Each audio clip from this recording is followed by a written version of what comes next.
यहूदा की पत्री 21 से लेकर के अंत तक पढ़िए 21 to 25। अपने आप को परमेश्वर के प्रेम में बनाए रखो, जीवन के लिए हमारे दया बाट जोते रहो, उन पर जो शंका में है दया कर के साथ बचाओ।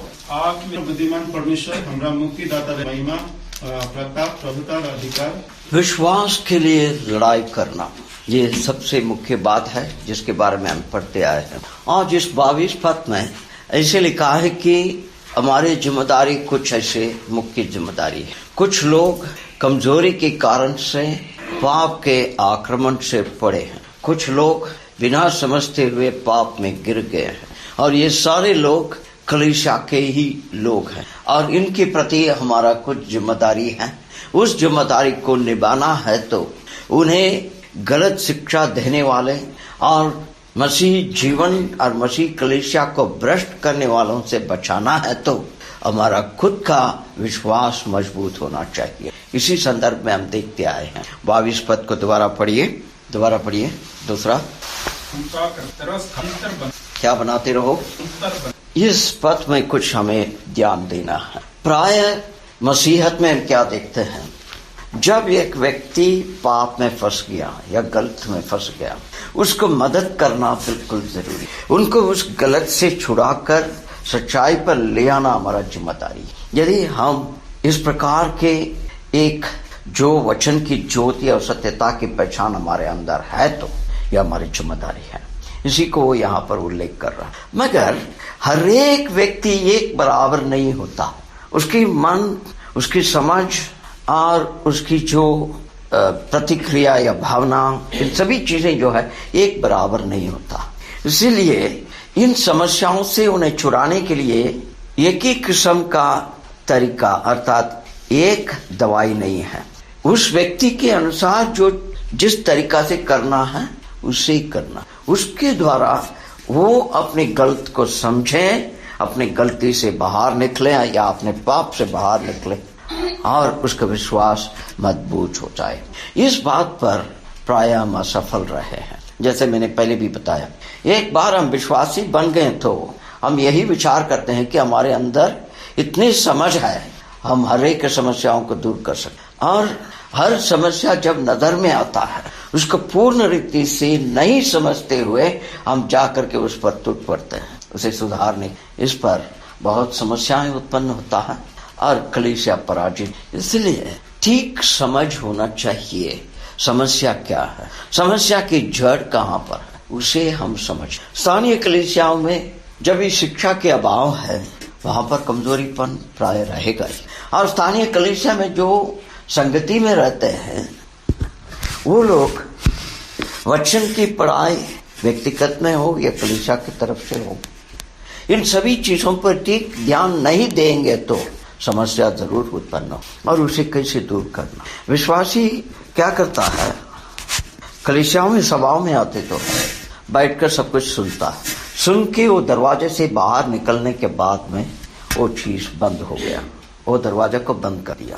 वो दरवाजा दोबारा दूसरे मीटिंग के समय पर खुलेगा। कभी वो घर में जा करके जब अकेला शांतता में रहता है उस समय पर सीखे हुए बातों को दोबारा वचन खोल करके देखना अवश्य है। वो कितने लोग करते हैं, वो नहीं करने के कारण बहुत सारी समस्याएं उत्पन्न हो। नंबर 1, ये व्यक्ति जो सामने खड़ा होकर के लेक्चर दिया वो सही शिक्षा दिया है या नहीं दिया, वो कैसे पता होगा? पहचान होना, उसकी पहचान जो है वचन पे जा करके उसको देखना, संदर्भ को समझना चाहिए।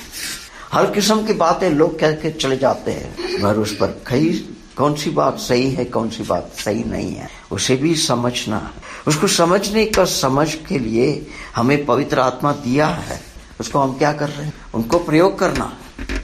हम सोचते हैं कि पवित्र आत्मा दिया है बस उतना ही हो गए, मगर उनके ठीक प्रयोग नहीं होने के कारण हम भी उसी जाल में फंसते। और जब हम भी उसी जाल में हैं तो हम दूसरे को कैसे सहायता कर सकते? जितना कोशिश करेंगे दोनों और फंसते जाएंगे। इसलिए इस बात पर ठीक समझ होना चाहिए, समस्या क्या है और समस्या क्या है करके समझना है तो आप उस व्यक्ति के लिए यदि निरंतर बोझ लेकर के प्रार्थना करते तो उसके बारे में चिंता होगा और उस चिंता के कारण से पवित्र आत्मा आपको उस व्यक्ति की भलाई के लिए प्रयोग कर सकते हैं। ठीक शब्दें पवित्र आत्मा आपको देगा या ठीक प्रश्न आपके जुबान में देगा, उसके द्वारा उसके मन में फंसी हुई उलझनों को बाहर निकाल सकते। पुराने नियम में ये भविष्यवक्ता लोग जो रहते, बड़े बड़े लोग होते हुए भी बहुत साधारण लोगों को भी चुना परमेश्वर। क्यों चुना? उनके अंदर इज़राइल के लिए एक बोझ था। उस बोझ होने के कारण से वो सदा उस बात पर ध्यान देते, प्रार्थना भी करते होंगे। उनके मन के जो चाहना को परमेश्वर भी जानते हैं, क्योंकि परमेश्वर भी चाहते हैं कि अपने लोग ठीक जीवन बिताएं। इसलिए वो ही व्यक्ति है परमेश्वर की बात और इनके अभाव को दोनों को समझने वाला। इन्हीं को नया नियम में चरवाह के रूप में उल्लेख किया। जब मसीह यीशु ने कहे मैं एक अच्छा चरवाहा हूँ, उसका ये भी एक अर्थ है, वो समझते हैं हमारी समस्याओं को। इसी प्रकार कलीसियाओं में भी ऐसे होना चाहिए। इसलिए ठीक समझ हो। पर ये गलाती का किताब 6 अध्याय का एक पद। भाइयों, यदि कोई मनुष्य किसी अपराध में पकड़ा जाए, तुम जो आत्मिक को नम्रता के साथ ऐसे को संभालो, अपनी भी देख रेख हो कि तुम भी परीक्षा में न पड़ो। नंबर 1, यदि तुम्हारे भाई गलतियों से झगड़ा हुआ, मतलब गलतियां उसके ऊपर प्रभाव डाल दिया, तुम जो आत्मिक कहते हो या तुम सचमुच आत्मिक है, तुम्हारा जिम्मेदारी क्या है? उस व्यक्ति को पुनर्वाह करना, दोबारा ठीक स्थान पर उसे ले आना है। ये तुम्हारा जिम्मेदारी। और उसे कैसे करोगे? नम्रता के आत्मा के द्वारा, नंबर 1। और दूसरा, अपने आप के बारे में भी समझो तुम कौन है, और ये भी आप याद रखो तुम भी उसी तरीका से परीक्षा में पढ़ सकते हो। मतलब कहने का मतलब ये है, उसे अपने से छोटा मत समझो, उसकी जरूरत को ठीक समझ करके एक साहबाई की तरह उससे व्यवहार करके आप उसको मदद करना। कलीसिया में प्राय क्या होता है कि जैसे मैंने पहले भी बताया, एक बार काट के फेंक देना, या उन्हें अनुशासन में रखने के बाद में भूल जाना, वो आत्मा हमारे बीच में है करके याद ही नहीं। इस प्रकार की एक भावना हो जाता है। और भी एक भावना है, जैसे ऐसे कमजोर में फंसे हुए आदमी मिल गया तो हम सोचते हैं कि वो बिल्कुल विश्वास में नीच हो गया।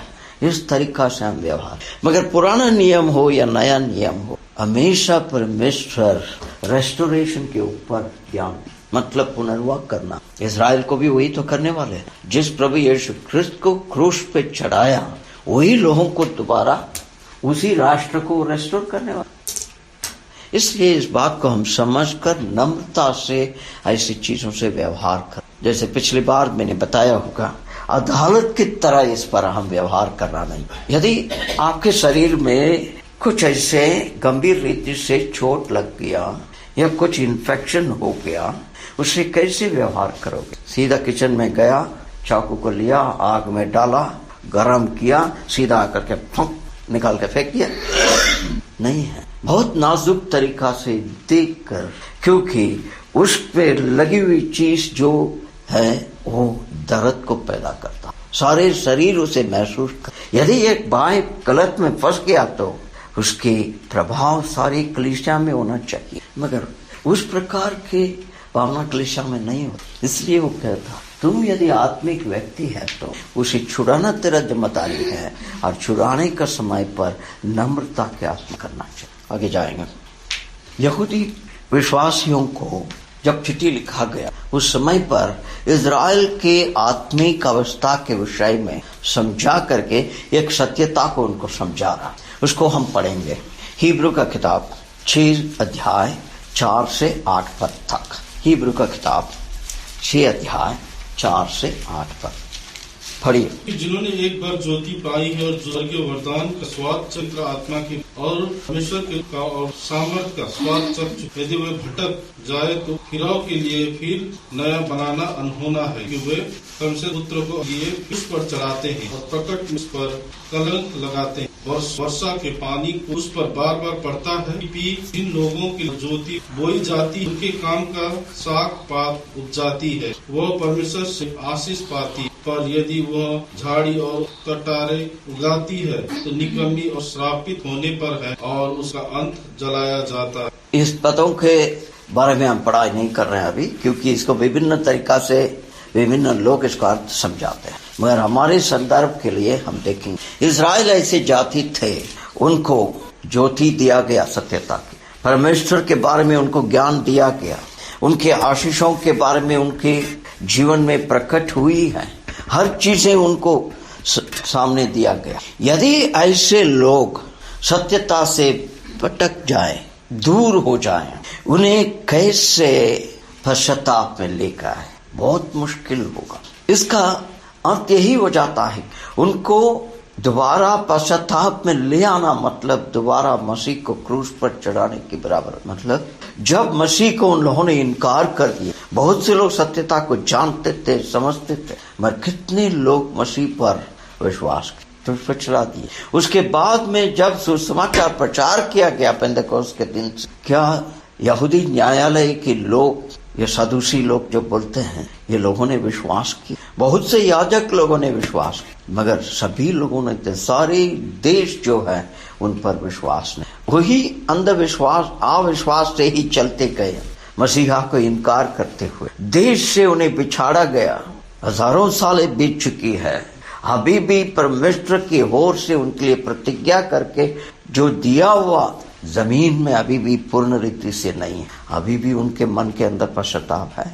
बहुत से लोगों के यही विचार होता है कि कैसे वो देश होगा आने वाले दिनों में जब मसीहा आए, कितने लोग होंगे वहां पर मसीह यहूदी लोगों में से विश्वास करने वाले। इसी बात को कहता है, ये लोग जैसे धरती के अंदर पानी गिरते रहता है लगातार, उसको धरती जब ले लेता है, उसके बाद में उस पर जो व्यक्ति जो बोता है बीज, उसके अनुसार फल देना चाहिए। फल नहीं दे, गलत चीज को ले आए तो उसको क्या करेगा, काट के फेंकना आग में। यही इजराइल को एक मार्गदर्शक के रूप में परमेश्वर ने इस संसार में रखा था, मगर वो असफल हो गए।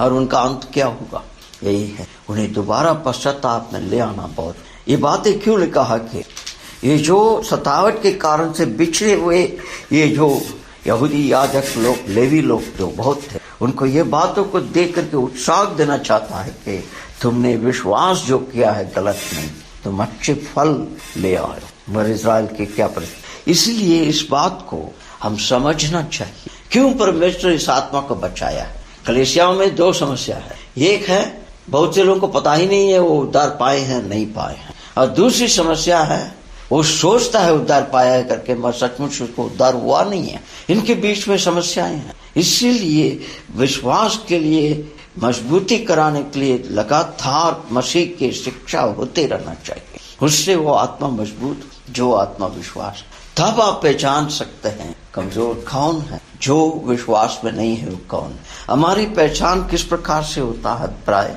कलीसियाओं में स्वभाव में निरंतर आ गया तो हम सोचते हैं ये विश्वास में, और कलीसिया के सारे पारंपर्य या प्रणाली या रीति रिवाज इसको वो ठीक ढंग से कर दिया तो हम सोचते हैं वो, यह हमारी अनुमान है। मगर वो व्यक्ति यदि मसीह से बचाया हुआ व्यक्ति है तो उसकी प्रभाव जरूर उसके जीवन में हम वो जरूर फल ले आए। किसी कारण से फल नहीं ले आने का संभावना हो सकता है, मगर फिर भी उससे परमेश्वर व्यवहार करते हुए उसे परिवर्तन करके उसे फलदायक बनाएगा। इस बात को हम ध्यान में रखते हुए आगे जाना है। अब हमने इस पद को तो देख लिया, आगे जाएंगे। आपके आज के जो क्रिया होगे वो भविष्य के लिए बहुत सहायता करेगा, ठीक है, इस बात को याद रखना है। आज आप क्या कर रहे हैं समस्याओं को लेकर के, किस प्रकार से आप उससे व्यवहार करते हैं, वो भविष्य में बहुत सहायता करेगा, क्योंकि नए लोग आपसे सीखते हैं और आप आने वाले पीढ़ी के लिए एक नमूना तैयार करके जाते हैं। इस प्रकार से इस बात को किया जाए, मसीह ने कैसे किया, मसीह ने कैसे व्यवहार किया, उससे हम सीख, उसी प्रकार से कलीसिया हर बातों में किस प्रकार के कदम उठाए हैं, वचन से उसकी क्या संबंध है, कितने वचन के आधार पर ये कदम उठाया गया, वो भविष्य को निर्णय करेगा। इसे भी हम समझ में रखना चाहिए। जब एक कमजोरी भाई को छुड़ाना है तो ये सब बातों को मद्देनजर रखते हुए करना। बहुत समय ऐसे भी हो जाएंगे हम निराश हो सकते हैं, ये बिल्कुल नामुमकिन है इस व्यक्ति के काम कर, इसके लिए सलाह देना नामुमकिन, ऐसा नहीं है। हम इस बात को समझना चाहिए, ये जिम्मेदारी हमारे पास दिया गया है। लिखा लिए याकूब का चिट्ठी 5 अध्याय के 19 और 20 पर पढ़िए उसको। हे मेरे भाइयों, यदि तुम में से कोई सही मार्ग से भटक जाए और कोई उसको फेर लाए, तो वह यह जान ले तो कोई किसी भटके हुए पापी को फेर लाएगा। वह एक प्राण को मृत्यु और अनेक पापों पर। इसको ठीक अर्थ समझना चाहिए। नंबर 1, एक व्यक्ति यदि सत्यता से भटक गलत में, इस चिट्ठी का संदर्भ वही है। कुछ लोगों ने कलीसिया के अंदर लोगों को सत्यता से गिरा रहे हैं, उनके विश्वास को कमजोर करा रहे हैं। और ऐसे बात तुम्हारे बीच में है तो यदि आप उसके लिए परिश्रम करोगे, परिश्रम सिर्फ उससे बातचीत करने से नहीं, उसके लिए प्रार्थना करोगे, उसके लिए परमेश्वर से बहुत रोना पड़ेगा। और इस बात को आप याद रखना चाहिए, जो व्यक्ति उस गलत किए हुए उस पापी को उसकी गलत रास्ता से बचाता है, छुड़ाता है, वो व्यक्ति उस आत्मा को नष्ट से बच, क्योंकि वो गलत जो जिसमें फंस गया है उसकी दिमाग को बिगाड़ देगा, उसको विश्वास को हिला देगा, उसकी व्यक्तिगत जीवन में जो परमेश्वर के आशीष था उससे उसे इधर बिधर कर देगा। इस हालात आप उन्हें छुड़ाओगे। और इतना ही नहीं, उसके अंदर बहुत कुछ गलती भावनाएं, गलती विचारें हो सकता है, विभिन्न बातों सत्यता के प्रति, ये सब चीजों को थाप दे, वो सब चीजों को त्यागने के लिए तैयार हो। बहुत कुछ इसके बारे में बता सकते, मगर आपके हाथ में कितने बड़े काम दिया गया है उसको आप समझना बड़ी जिम्मेदारी है कलीसिया। मगर ये जिम्मेदारी को निभाना है तो जैसे पौलुस ने बोला, बिल्कुल नम्र आत्मा से होना है। आप अपने आप को ऊंचे स्थान पर रख करके नीचे देखोगे तो नहीं होगा।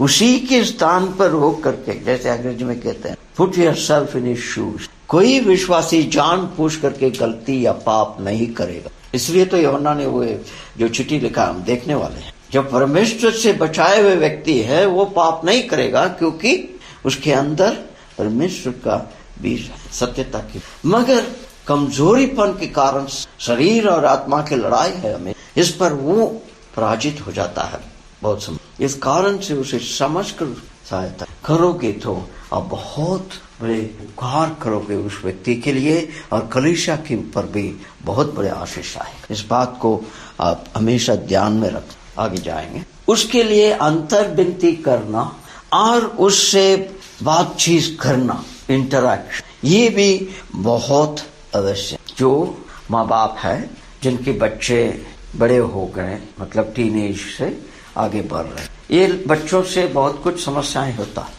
माँ बाप क्या करते, दिन रात उसी के बारे में सोचते रहते हैं। नींद के समय पर भी बिस्तर में तो पड़े रहेंगे मगर रोते रहते हैं उस बच्चों के लिए। उस प्रकार से आपके मन में कभी भावना हुआ आपके भाई और बहन के लिए जो कलीसिया में है? ये है यूहन्ना के सुसमाचार में हम पढ़ते हैं, प्रभु यीशु ख्रिस्त कहते हैं अपने चेलों से, मैंने तुम्हारे लिए प्रार्थना की। और उन्हें पकड़वाने के पहले जब वो बगीचा में थे रात को, वहां पर क्या कर रहे थे, चेले लोग सब सो रहे थे और वो प्रार्थना कर रहे थे। बार बार आकर के देखे तो प्रार्थना, ये लोग सो रहे। तब एक बार ये भी कहा कि क्या कुछ समय के लिए तुम लोग जाग नहीं सकते? मतलब ये है कि जरूरीपन जो यहाँ पर एक कतरा है करके जानते हुए भी कलीसिया सोता है। कब जागने वाले, नुकसान हो करके सब खत्म होने के बाद। इस बात को हम ध्यान में रख, अंतर विनती हमेशा करना चाहिए। हमारे लिए तो हम हमेशा मांगते रहते हैं, हमारे शरीर के लिए, हमारे पढ़ाई के लिए, हमारे विद्यापन, हमारे जो क्या कहते हैं पेशा के लिए, हमारे संपत्ति के लिए, अपने लोगों के लिए हमेशा मांगते हैं। प्रभु नहीं बोला, ये नहीं बोला कि नहीं मांग, मगर कलीसिया के प्रति आपने क्या मौजूद, कभी आपको पता है इस कलीसिया के अंदर कितने लोग जरूरतमंद है, बसे हुए हैं आत्मिक रीति से, उनके लिए क्या किया? ये बातें हमें हमेशा ध्यान में रखना है। पहले यूहन्ना 5 अध्याय के 16 से 18 पद निकालिए, पढ़िए। यदि कोई अपने भाई को ऐसा पाप करते देखा फल मिल वो भी करे, उन्होंने ऐसा पाप किया है तो न जीवन पाप ऐसा होता है। मृत्यु विषय में मैं विधि करने की सब प्रकार का पाप है। मृत्यु जानते कोई उत्पन्न हुआ है, वह पाप अवसर से हुआ और वह दुष्ट उसे छूने नहीं। सबसे पहली बात है यह है कि आपने अपने भाई को गलती में जाते हुए देखा। सबसे पहले आपको क्या करना, उनके लिए अंतर्विधि करके परमेश्वर से मांगना है। दो चीज मांगना, उससे क्या बात करूं, कैसे उसको समझाऊं, और दूसरी बात उस आत्मा को और आगे जाने से रोकी, वो ऐसे परिस्थिति पे नहीं पहुंचे जहां से वो वापस लौट कर आना मुझसे मत कीजिए। यही तो इस बात पर हमेशा ध्यान देना। और क्या कहता है कि वो मांगेगा और उसको देगा, ये परमेश्वर की इच्छा है। आप अपने भाई को सत्यता से भटकते हुए देख रहे हो, आप जरूर परमेश्वर से सीधा बोल सकते हैं, इसको आप बचाइए, इस मार्ग से इसको मुड़ाइए। वहां पर आपको ये फ्रेज यूज करने की जरूरत नहीं, यदि आपकी इच्छा है। परमेश्वर तो अपनी इच्छा को अपने वचन में प्रकट कर दिया। वो ये नहीं चाहते कि कोई पापी नष्ट हो जाए, कोई दुष्ट नष्ट हो जाए, वो सभी लोग विश्वास करना है, यही तो चाहते हैं। और आप जो मांग रहे हैं उसकी आत्मिक पुनर्वाह है, ये जरूर देगा। उसके लिए आप संपत्ति नहीं मांग रहे, ये आत्मा मसीह में अच्छी रीति से बढ़ते जाए आपके साथ में, खुशी से सब कलीसिया साथ में आगे बढ़े मसीह, इसके लिए तो आप मांग रहे, जरूर मिलेगा। और इस बात को भी याद रखिए, हर प्रकार की अधर्मिकता पाप है, ये तो हम जानते हैं, सुसमाचार के समय पर भी हम कहते हैं। मगर यहाँ पर एक बात आपको कहता है, जिसको परमेश्वर ने बचाया है और उसके ऊपर दुष्ट जो है छू नहीं सकता है। मगर फिर भी वो कैसे, यही किताब में 2 अध्याय में लिखा है कि बच्चों पाप मत करो, यदि पाप में गिर गया तो फंस गया तो, या पाप कर दिया। और उसी किताब में 5 अध्याय में ये बातें कह रहा है। क्यों कह रहा है? कि वो समझा रहा है आपके ऊपर दुष्ट अपने जो ताकत को लगाने का अधिकार नहीं है उसको, मगर आप दरवाजा खोल करके दोगे तो वो जरूर फायदा उठाएगा। इसलिए इस बात पर हम ध्यान में रहना, आपको भी ये बातें ध्यान में रखने के लिए अंतर्विधि। और उस व्यक्ति से आपके मन में पता हुआ, आपको पता लगा कि ये व्यक्ति गलत रास्ते पर जा, उसको न्यूज़पेपर का हेडलाइन मत बनाओ, उसके लिए अंतर्विधि कीजिए और उससे व्यक्तिगत में मिल करके बातचीत कीजिए। ये 1 दिन 2 दिन में उसे आप लौटा नहीं सकते, साले बीत जाएगा। मगर आप एक अच्छे चरवाहा है तो ये परिश्रम करना ही पड़ेगा। जब वो जो हमने किताब लिखे थे discipline in the house of God करके, उस पर कैसे जिस व्यक्ति को अनुशासन में रखती उसको दोबारा कलीसिया के अंदर ले आने के लिए क्या करना वचन में है। बहुत कष्ट होगा, इसकी जिम्मेदारी कोई न कोई उठाना। कलीसिया पीछे से प्रार्थना से सहायता करेंगे, मगर जो व्यक्ति उसके साथ में इंटरैक्शन, वो इसके बोझ उठाना पड़ेगा। ये बातें ध्यान में रखते हुए आगे, क्योंकि हमारा परमेश्वर का गुण, उस गुण को हम समझें तो हम हमारे जो काम है, इस काम में भी हम उस गुण को हम जो दिखा सकते हैं हमारे व्यवहार के द्वारा। God's character, understand God's character and it should be reflected in. कभी आपने ये बात सोचा, यहूदा इस्करियोत शुरू से ही गलत आदमी है करके प्रभु यीशु क्रिस्त जानते थे, है ना? फिर भी जब तक वो उनके साथ में रहा, प्रभु ने उसको कभी उससे ऐसे व्यवहार किया करके हम पढ़ते हैं जो गलत है, गुस्से से व्यवहार किया। यही एक बात मैं क्यों कहता हूँ, जब यिर्मयाह का किताब में परमेश्वर कहते हैं क्या मैं दुष्ट लोग नष्ट हो जाएं करके चाहता हूँ। यूहन्ना 3:16 हम आसानी से सुसमाचार के प्रचार के समय पर बता देते हैं, मगर उसके अर्थ को हम समझते हैं। अर्थ क्या है? परमेश्वर ने संसार से ऐसे प्रेम किया, या जगत से ऐसे। आप प्रेम करते हैं अपने भाई बहन को? यदि प्रेम करते हैं तो आप कैसे व्यवहार करोगे? आप अपने बच्चे को प्रेम करते हैं तो आप उसकी गलतियों के प्रति कैसे व्यवहार करते हैं, ये भी सोचना चाहिए। यिर्मयाह 34 अध्याय के 17 पद, 34:7। यिर्मयाह पढ़िए। हे मेरे उनसे परमेश्वर यह कहता है, भेड़ के बीच मेढ़ों और बकरों के बीच न्याय करना। हाँ, यहाँ पर ये बात से आप क्या समझते हैं? ये सब अलग अलग किस्म की चीज जंतु है, इनके बीच में मैं न्याय करता हूं, मतलब हर एक को जिस प्रकार से न्याय होना चाहिए उस प्रकार से मैं करता हूं। कहने का मतलब वही तो यहूदा में लिखा है, पुटिंग ए डिफरेंस। किस प्रकार से आप इससे व्यवहार करते हो, उसी को आप लेकर के इसको नहीं डाल सकते हैं। ये अलग किस्म का आत्मा है। हर एक को समझ कर उनसे व्यवहार करो, न्याय करो। जो बच्चे बड़े हो गए उनसे किस प्रकार से व्यवहार करोगे उस प्रकार से आप छोटे बच्चों से व्यवहार नहीं कर। दोनों एक ही परिवार में हो सकते हैं, मगर दोनों को गलती को सुधारने का तरीका अलग होता है। ये सब हम सांसारिक तरीका से जानते हैं और करते भी हैं, मगर जब कलीसिया में आता है आत्मिक बातों पर, इस बात पर हम ध्यान नहीं देते। यही परमेश्वर चाहते हैं हमसे, परमेश्वर की गुण को समझकर उसके अनुसार हमें व्यवहार करना चाहिए। आपके अंदर सच्चा प्रेम और जो उन आत्मा के प्रति एक लगाव होना चाहिए। कंपैशन को क्या बोलते हैं हिंदी में? दया। ठीक है, दया ही रखिए। 1 कुरिन्ती 5 अध्याय के 3 से 5 पद तक पढ़िए। मैं तो शरीर के भाव से दूर था, परंतु आत्मा के भाव से तुम्हारे साथ मानवोपस्थिति दशा में काम वाले की न्याय कर चुका हूँ। जब और मेरी आत्मा सामर्थ के साथ इकट्ठे हो तो ऐसा मनुष्य हमारे प्रभु नाम शरीर के विनाश के लिए शैतान सौंपा जाए, उसकी आखिर के दिन में। ये भी एक ऐसी पोर्शन है, इसको जो इस हिस्सा को लेकर के बहुत सारे अर्थ समझाया जाता है। अब उसके बारे में अभी चर्चा नहीं करेंगे। हमारी पढ़ाई के संदर्भ में इस प्रकार से है कि सभी लोग जब कलीसिया, स्थानीय कलीसिया अनुशासन के हाथ जो जिम्मेदारी को उठाता है, आत्माओं में सभी लोग एकता में होना। पहले हमने बोले थे कि उसको सारे न्यूज़पेपर की हेडलाइन जैसा प्रकट मत करो, मगर कलीसियाओं में जो जिम्मेदार लोग हैं उनको पता होना चाहिए ये बहुत बड़ी एक समस्या यहाँ पर है। ये व्यक्ति इसको जो ठीक करने के लिए, सुधार करने के लिए कोशिश कर रहा, इसलिए वो लोग भी उसके प्रति प्रार्थना करते हुए एक ही आत्मा में होना। यहाँ पर पौलुस क्या कहता है, वहां पर जो कोरिन्थ के कलीसिया में हुए पाप के प्रति वहां पर अनुशासन में उस व्यक्ति को ले आना है। इसके प्रति लिखने का समय पर कहता है, जैसे मैं खुद वहां पर मौजूद था ऐसे मैं भी तुम जब ये काम करने के समय पर मैं आत्माओं में तुम्हारे साथ, मतलब तुम जो डिसीजन लोगे, निर्णय लोगे, मैं उसका साथ दूंगा।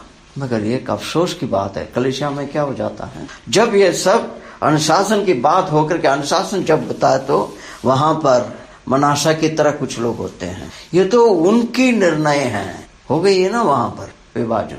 ये नहीं है। क्यों ऐसे काम हम करते हैं? उसके आत्मा बहुमूल्य है, वो बचना चाहिए, इसीलिए उसको करते। इस काम को, अनुशासन को करने का कारण यही है कि वो आत्मा दोबारा हमारे बीच में होना, उसके लिए। ये नहीं है कि आप जैसे जो संसार में एक चोर पकड़ा गया तो उसको मार पिटाई होती है, सब खुश हो गए, आज चोर को मार दिया, पिटाई दे दिया, अच्छा पुलिस में दे दिया, बस। ये ऐसी बात नहीं। इसे इस उंगली में लग गया तो इसे काट कर फेंकना कितने लोग पसंद करेंगे? डॉक्टर से आप इतना तक कहेंगे कि इसको नहीं काटे, जो कुछ भी करना है ये बचना चाहिए, कीजिए। वही तो कहते हैं ना, इस प्रकार की होना चाहिए, वो आत्मा बचना चाहिए, उसके लिए हम व्यवहार कर। ये मन में उस आत्मा के प्रति प्रेम नहीं है तो ये नहीं हो। इसी बातों को दूसरी चिट्ठी में आकर के पौलुस समझा रहा है, उसको भी देखेंगे, तब ये बात आपको समझ में आएगा। निकालिए 2 कुरिन्थ का किताब 7 अध्याय उसका 10 से 12 पद तक पढ़। परमेश्वर शोक ऐसा पश्चाताप उद्धार है और फिर उससे पछताना नहीं पड़ता, परंतु सांसारिक शोक मृत्यु उत्पन्न करता। देखो इसी बात से कि तुम्हें परमेश्वर भक्ति का शोक हुआ, में कितनी उत्साह, प्रत्युत्तर, रीस, भय, लालसा, घृण और पलटा लेने का विचार उत्पन्न। तुमने सब प्रकार से यह सिद्ध कर दिखाया कि सब बातों में निर्दोष हो। 12 पद। फिर मैंने जो तुम्हारे पास लिखा था वो न तो उसके कारण लिखा अन्याय किया और न उसके कारण जिस पर अन्याय किया गया, परंतु इसलिए कि तुम्हारी उत्तेजना जो हमारे लिए है वह परमेश्वर के सामने तुम पर। ये है मुख्य बात है, ये 3 पद जो मैंने रेफर किया 10 से 12 पद। नंबर 1 वो व्यक्ति सुधरना, नंबर 2 तुम्हारे अंदर भी परिपक्वता आने, ये सबसे तुम भी सीखोगे, यह अनुभव से जब गुजरने का समय, और दूसरा वो इस बात को बताता है कि मैंने तुम्हें जो कड़क व्यवहार करना है इस विषय पर करके जब लिखा तो मैं इसलिए लिखा है कि हम आपके लिए कितना ख्याल करते हैं परमेश्वर उसी तुम समझे उसके लिए ये किया जाता। कलीसियाओं में अनुशासन इसलिए किया जाता है कि कलीसिया उस व्यक्ति को प्रेम करता, इसको वो कैसे समझे। इसलिए तो दूसरा कोरिन्थ में लिखने का समय पर जिस व्यक्ति को अनुशासन में रखने के बाद में उसे पुनर्वाह करने के लिए उसने जब सलाह दिया तो उसने क्या बोला, तुम्हारा भाई प्रेम जो है उसे दोबारा उसको दिखाओ। मतलब जैसे कुछ भी नहीं हुआ है, उसके सब कुछ खत्म हो गया, अभी कुछ याद ही नहीं है, ऐसे उसको तुम दोबारा स्वीकारना। कहना आसान है, कलीसिया में करके देखिए बहुत। शत्रु के चाल से कलीसिया के गवाही को, व्यक्तिगत गवाही को बचाना जो आसान नहीं। यदि आप गलत करने के लिए जा रहे हैं, गिरने वाले हैं, आपके मन में आत्मा बताएगा मत करो, इसकी प्रभाव कलीसिया तक पहुंचा, मसीहत को शर्म में डाल दे, तब हम आवाज को सुनते हैं, इसे याद रखें। और हमारे समय अभी समाप्त हो, हम आज यहाँ पर रुकेंगे।